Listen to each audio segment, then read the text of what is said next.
is that every culture has to answer this question. Where now is the authority? 500 years or so, we have to answer that question. Where now is the authority? And rather than going after right now and trying to answer it, let's go back a little bit and review how did we define authority, say, I don't know, 700 years ago. All right? So we used to define authority this way. Authority rested in the Pope. Right? And we pretty much believed that authority rested with the Pope. He was God's given arbiter of all things religious, all things political. Well, there's a significant date that we have to keep in mind on this, and it goes like this, 1387. Okay, 1387, all of a sudden we don't have just one Pope, but two Popes. All right? It doesn't matter their names, it just matters that there's two of them. One in Italy saying all kinds of nasty things about the French Pope, and one in France saying all kinds of nasty things about the Italian Pope.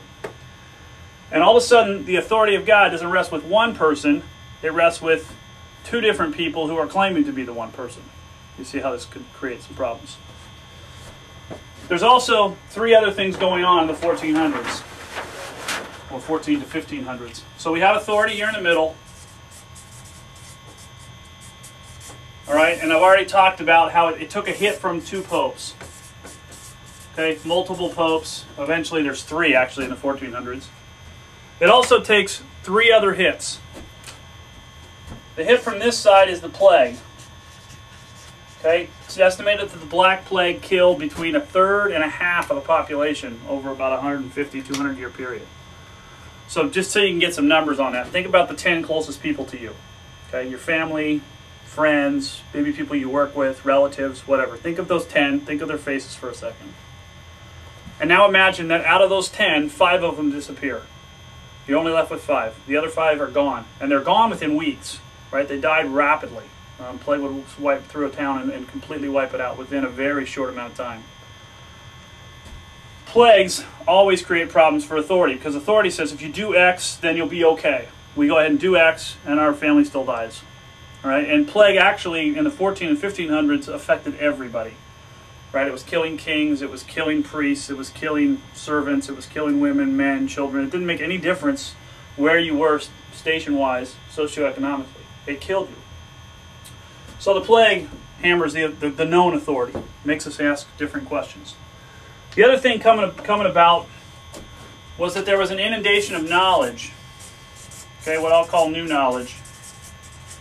And what I mean by that is the fall of the Ottoman Empire in 1453 created a mass exodus of what we call Eastern Orthodox or Greek Orthodox Christianity. And all of a sudden they brought with them all of their libraries, all of the things that they knew that were different necessarily than what Western European Christianity had been up until 1453, I think is when that happened. New information. Last but certainly not least, we have a wine press maker named Gutenberg who makes the printing press, or movable type and the printing press, however you want to say. And all of a sudden, authority no longer lies with just a small elite that can read and that can produce material, but now anybody, literally anybody, can print.